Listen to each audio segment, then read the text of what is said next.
Hello friends, welcome to another episode of Sewing Circle Sunday. There's 3 or 4 things that I want to talk about, and one of them is the fact that I did a video for Guggenhein sewing shears, and because of that they sent me 3 complimentary pairs, which I thought was really nice. This one is the Precision. These are great. I like that they're like so little and concise, and all of their shears are really nice to hold on to. There's just, you can really grip the handles of these. And to me, a lot of about sewing and about cutting fabric is just the comfort. These I would probably use like if I needed to like snip a thread or a ribbon or something like that. I haven't used them yet, but I honestly am really blown away. I think they're amazing. Then the other pair are these? Yeah, these are the limited edition ones. And they're the limited edition pinking shears, which is fantastic. So pinking shears, you sewists I'm sure know, but they can finish a hem. So if you don't have a serger, this is a serger, that'll finish the hem of any sort of garment so it doesn't get like little threads and come apart. So if you don't have one of those machines or you just want to do something quickly, you use the pinking shears. I remember my mom had these in her sewing box. My mom wasn't really a sewer, but I was always fascinated by these, and I would cut paper and everything. And now that I sew, I know that with scissors and shears, you're not really ever supposed to use them on paper. It's a big no-no. But anyway, my mom was great and didn't care. And then the third pair are the tailor shears, which are these. And these are great. I actually have a pair right here, so you can never have too many. Are these? Yeah, same size. These are a little more, you can see they're flat. And again, if you sew, you already know this, but the reason they're so flat down here and they don't come out on each side is because when you're cutting fabric, a lot of times you're on a table and you want to snip away and you don't want to be trying to cut like that. So it's a little flatter surface. So yeah, I'm very, very, very excited. It was beyond generous of them.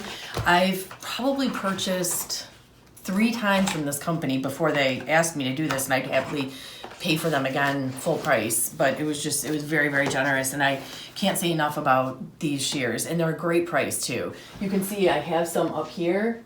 They're kind of, oh no, actually I store them down here because I keep them in the box, so sorry, that was wrong.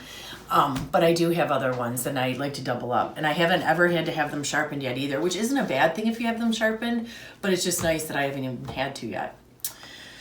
So one of my episodes, I'm jumping to a new subject, sorry.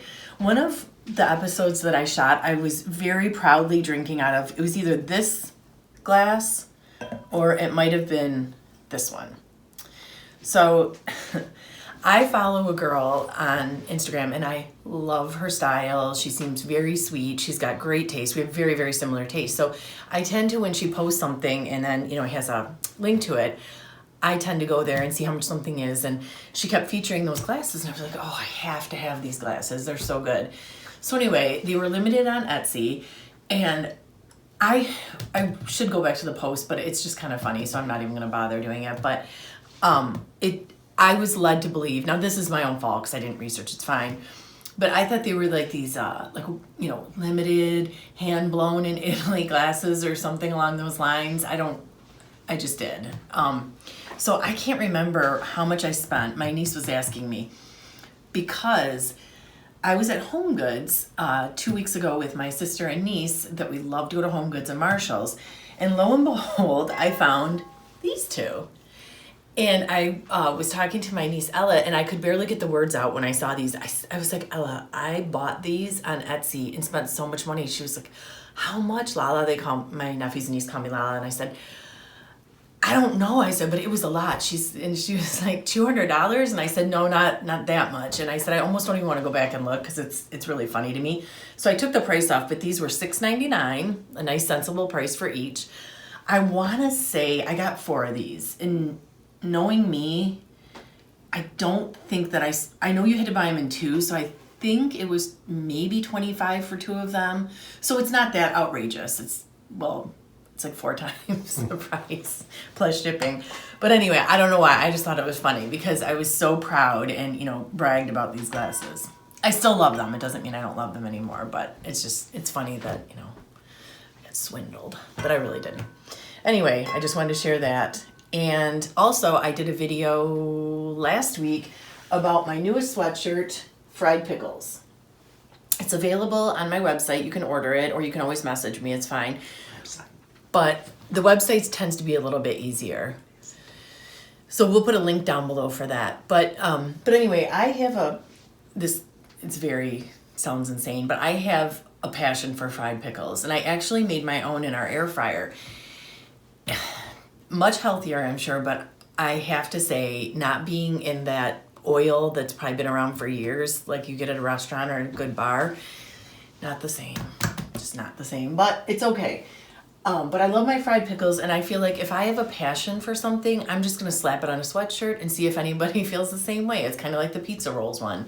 And I have a few more that I'm thinking of doing, but stay tuned. Then, I wanted to show you, I know I showed you the fabric before, but I am almost done with this dress. And it's this little vintage fabric. I can't even remember where I got it, to tell you the truth, because I have so much vintage fabric downstairs. But so this is going to be a dress, and I will show you for sure next week. I get really sidetracked. I don't know about the rest of you who sew, but I start a project, then I get excited about another project, and then I do that project, then I decide I'm going to start the sweatshirts. So I kind of am all over the map sometimes when I sew. But one of my New Year's resolutions was I'm going to be, I guess it would be better about being more consistent in just finishing a project. That's what my husband, John, always says. He's like, just finish the project. But I don't know. It's something in my head that I'm not a good finisher, but that's going to change. It is going to change because I feel so satisfied once I finish something. So I talked about it before that I love 90 Day Fiance. I really love that show. But I don't know if any of you who watch it, there's so many different franchises now of it, like 90 Day Diaries, 90 Day the Other Way, just a regular 90 Day. And I don't know if I have a favorite right now, and I'm getting them all mixed up, and I'm getting the people on the show mixed up with the other franchises. And I talk to friends who watch it, and they get them mixed up too because there's so many. But my sister sent me that Michael last week of Angela and Michael, the famous Angela, that Michael was here for a short time, got his green card and all that, and then he left. So I don't know the latest on that, like if he's come back yet or what's going on, but that's that. I'm a little bored of their storyline, but honestly, I really like her. I know I keep saying that, but she seems like she'd be a good person, a nice neighbor, a fun neighbor. But okay, so my other thing that I'm really, really addicted to is Love is Blind. I don't know why, but it's got a chokehold on me. I love that show so much that I'm actually savoring the last couple episodes. I'm not watching them because I don't know what I'm waiting for, but I want to hold on to them. And they tend to add more because they'll do like a thing where they catch up with everybody. And I really like when the people meet so the people that ended up getting engaged in the pods, they obviously know each other and then they know the other couples. But I love when someone was really close to picking like 2 or 3 people and then they pick someone, and I don't want to ruin it for anyone, but it's kind of happening this time, that I think the one guy who I won't say because again I don't want to ruin it, I think he has a little buyer's remorse for who he picked. So I'm waiting for him to see the person he didn't pick because she was very brazen when he didn't pick her. She said, when you see me, when you finally see me, you're gonna, be very, very, disappointed. I can't remember, she used more aggressive language than that, but anyway, I really like that show.